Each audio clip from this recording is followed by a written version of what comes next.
In the beginning of Parshas Behar, Hashem instructs Moshe to tell Bnei Yisrael about the very important mitzvah of Shemitah.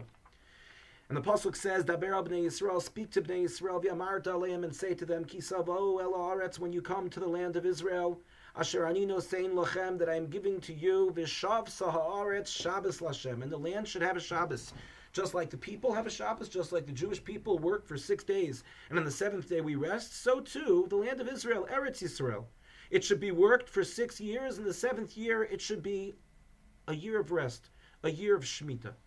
But there is something that is very striking about the language used in this pasuk. The word describing Hashem's giving Eretz Yisrael, the land of Israel, to the Jewish people, is used in present tense. Asher ani nosein lachem, that I am giving to you, as opposed to Asher ani nosan lachem, past tense, perhaps based on the promise that Hashem made to Avram Avinu that he was going to give Eretz Yisrael, the land of Israel, to the Jewish people. Maybe that would have been more appropriate. Or future tense, Asher ani eten lachem, that I'm going to give to you in the future. Why does it say the present tense? No sein lachem. Certainly we know from the first pasuk in the parsha that Moshe told this mitzvah to Bnei Yisrael as commanded by Hashem, Behar Sinai. If they were standing at Har Sinai, they weren't anywhere near Eretz Yisrael, during the land of Israel. Why does Hashem say, Asher ani nosein lachem, in present tense? It should be future tense or past tense. So the Korban Ani explains as follows. He says, Eretz Yisrael has the power to transform a person's level of Kedusha, level of sanctity, each and every moment that a person is engaged in Eretz Yisrael. And he compares it to the Birchas HaTorah, the blessings of the Torah that we say every day. He said the language used in the Birchas HaTorah is very similar to this pasuk. We say, Baruch Atah Hashem, nosein HaTorah. We bless Hashem who gives us the Torah, present tense. Well, Hashem gave us the Torah a long time ago. Why do we use the present tense? And the answer is that every time we learn Torah, we become different people. We become transformed. We become holier people. We're different than we were before we learned. And so the Korban Ani says the same is true for every moment that we are in Eretz Yisrael. Every day that we are in the land of Israel, we become different people. We feel differently. The air is different. We feel differently about ourselves, about the way we act, about how we feel about ourselves. Our level of Kedusha, our level of sanctity, our desire to live a life of holiness is different when we are in Eretz Yisrael. And so that's why we desire so badly for thousands of years to return back to Eretz Yisrael. And that's the reason, he says, that the pasuk uses the words nosein. Nosein, present tense, that we should always be able to appreciate the gift of Eretz Yisrael and the role that it plays in our lives.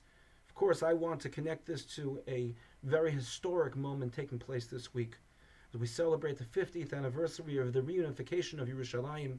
50 years since the Jewish people, the Jewish nation, returned the Jewish sovereignty to Yerushalayim, Ir HaKodesh.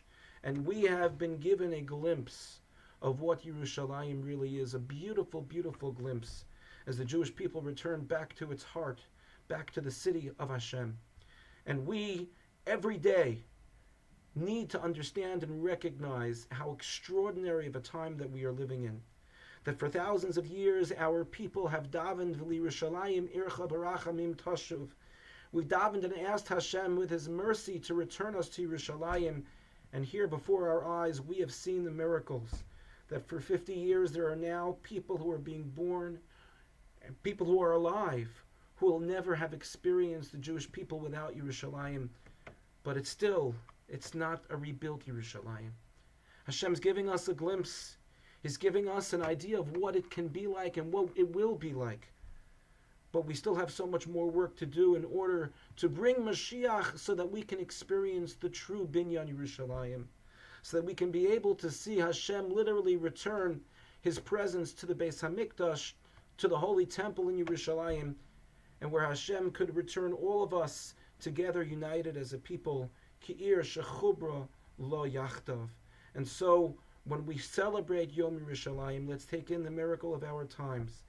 Let's appreciate the gift that Hashem has given us. Let's allow the beauty, the extraordinary Kedusha of Yerushalayim to transform us as people, to allow us to become closer to Hashem by recognizing the extraordinary and beautiful time that we live in.